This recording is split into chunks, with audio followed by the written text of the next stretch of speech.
Hello दोस्तों, हमारे YouTube channel master जी study में आपका स्वागत है। आज हम पढ़ेंगे मौर्य वंश। आप लोग पिछले कड़ी में हर्यक वंश, शिशुनाग वंश और नंद वंश पढ़ चुके हैं।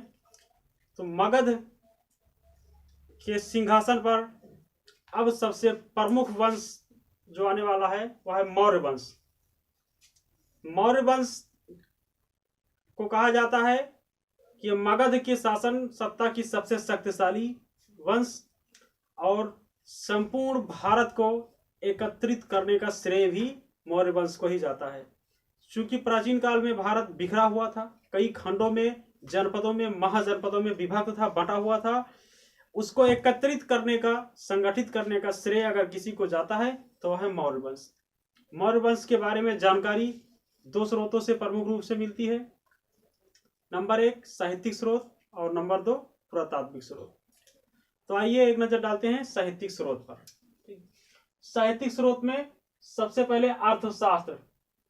अर्थशास्त्र जो है, इसके लेखक कौटिल्य, इनको चाणक्य भी कहा जाता है और विष्णुगुप्त के नाम से भी ये प्रसिद्ध है। ठीक, अर्थशास्त्र जो है यह मौर्य साम्राज्य के बारे में और प्रमुख रूप से चंद्रगुप्त मौर्य के बारे में सबसे विस्तृत जानकारी प्रदान करता है। क्योंकि अर्थशास्त्र में मौर्य साम्राज्य के शासनकाल और चंद्रगुप्त के व्यक्तिगत जीवन के बारे में वर्णन दिया गया है। उसके बाद विशाख दत्त का मुद्राक्षस। मुद्राक्षस में संपूर्ण विवरण है किस तरह से चंद्रगुप्त और चाणक्य ने मिल करके कुटिल योजना बना करके अपनी सेना तैयार करके और धनानंद को पराजित करके मौर्य वंश की स्थापना की थी। उसके बाद इंडिका, जो कि मेगास्थनीज ने लिखा था, जो यूनानी विद्वान है, चंद्रगुप्त मौर्य के दरबार में रहता था। ठीक है, इंडिका जो कि अपने मूल रूप में नहीं पाई गई है, लेकिन फिर भी मौर्य वंश के बारे में, मौर्य साम्राज्य के बारे में काफी जानकारी इंडिका से मिलती है। उसके बाद कल्पसूत्र, जो कि भद्रबाहु द्वारा लिखा गया है। यहाँ भी आपका पॉइंट्स बनता है, ये ध्यान रखिएगा।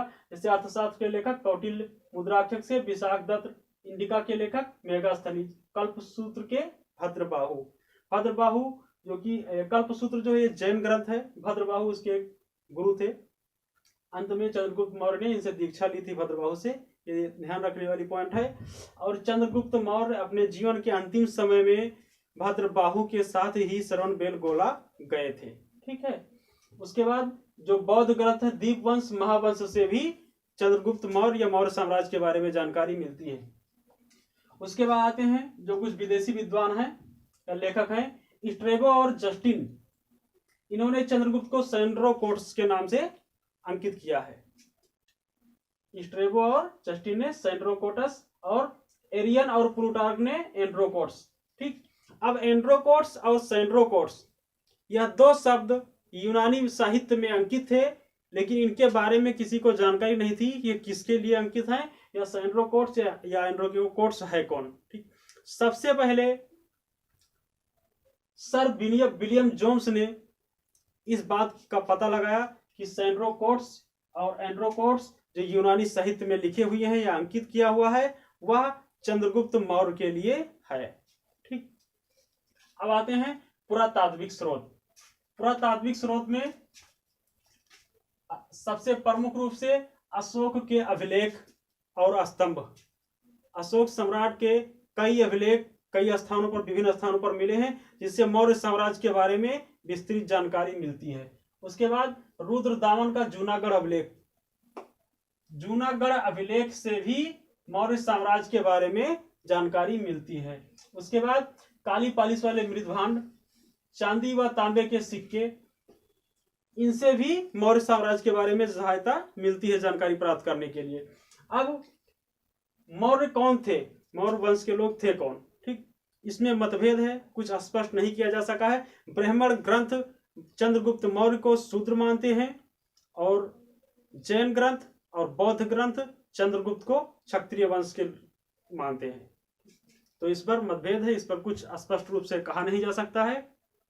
अब आप एक छोटी सी कहानी सुन लीजिए, कैसे चंद्रगुप्त मौर्य ने मौर्य वंश की स्थापना की।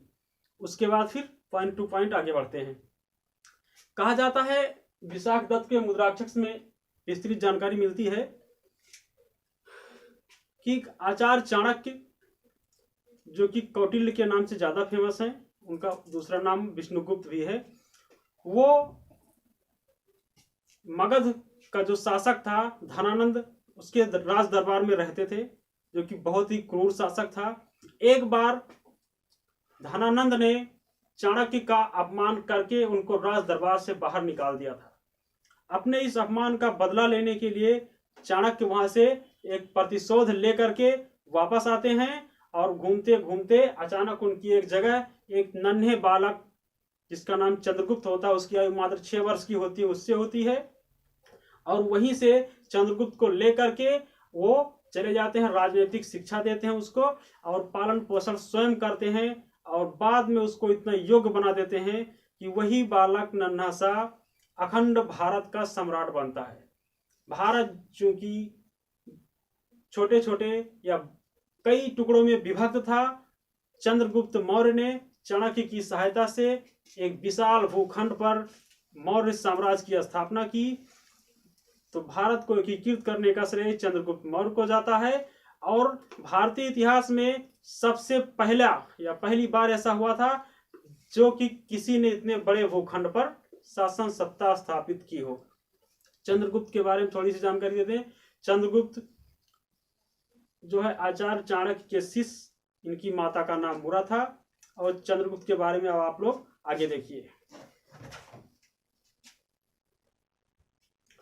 जैसा कि चंद्रगुप्त मौर्य के बारे में आपने सुना, उनकी माता मुरा, ठीक। चंद्रगुप्त के बाद उनका पुत्र बिंदुसार गद्दी पर बैठता। चंद्रगुप्त मौर्य मतलब मौर्य वंश में कई शासक हुए। 322 ईसा पूर्व से 184 ईसा पूर्व तक मौर्य वंश ने शासन किया। प्रमुख रूप से चंद्रगुप्त, बिंदुसार और अशोक महान 3 सम्राट प्रमुख हुए। उनके बाद कई शासक हुए जिन्होंने कुछ समय के लिए 8 वर्ष, 10 वर्ष, 9 वर्ष आदि के लिए शासन किया। तो चंद्रगुप्त के मौर्य के बारे में आप लोग पढ़ रहे हैं।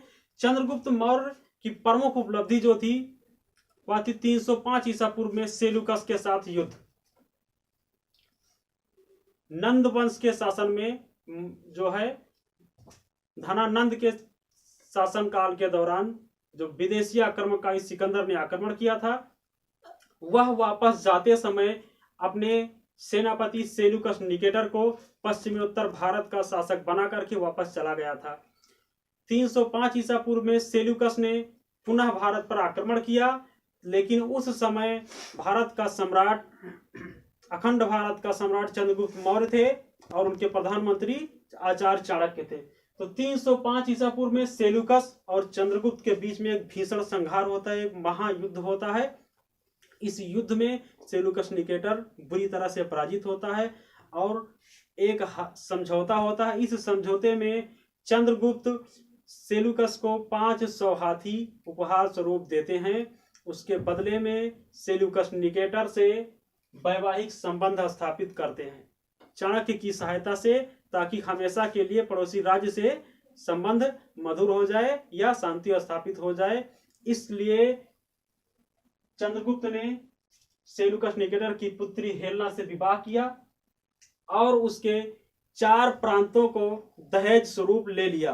4 प्रांत जिसमें अराकोसिया यानी गांधार, एरिया यानी हेरात, जेड्रोसिया, पेरोपनिसडाई यानी काबुल, इन 4 प्रांतों को लेकर के अपने साम्राज्य में मिला लिया।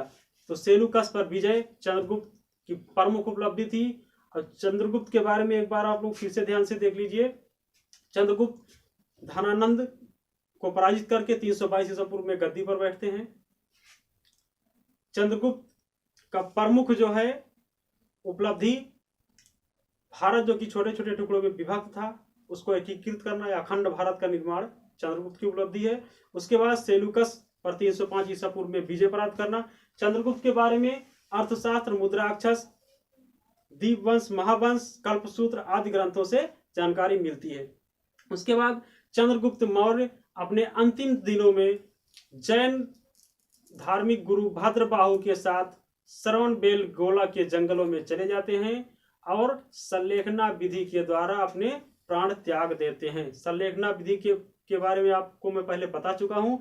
संलेखना विधि जो है कि उपवास के द्वारा प्राण त्यागना। ठीक, कहा जाता है कि चंद्रगुप्त मौर्य के शासनकाल के अंतिम दिनों में 12 वर्षों तक भीषण अकाल पड़ा था। चंद्रगुप्त मौर्य 298 ईसा पूर्व में मृत्यु को प्राप्त होते हैं। उनके बाद उनका पुत्र बिंदुसार गद्दी पर बैठता है। चंद्रगुप्त मौर्य आज समाप्त हुआ। अगर आपको इससे संबंधित कोई प्रश्न पूछना है तो आप हमें कमेंट करके पूछ सकते हैं। और हमसे जुड़ने के लिए आपका बहुत बहुत धन्यवाद। हमारे चैनल को सब्सक्राइब करें, शेयर करें। धन्यवाद।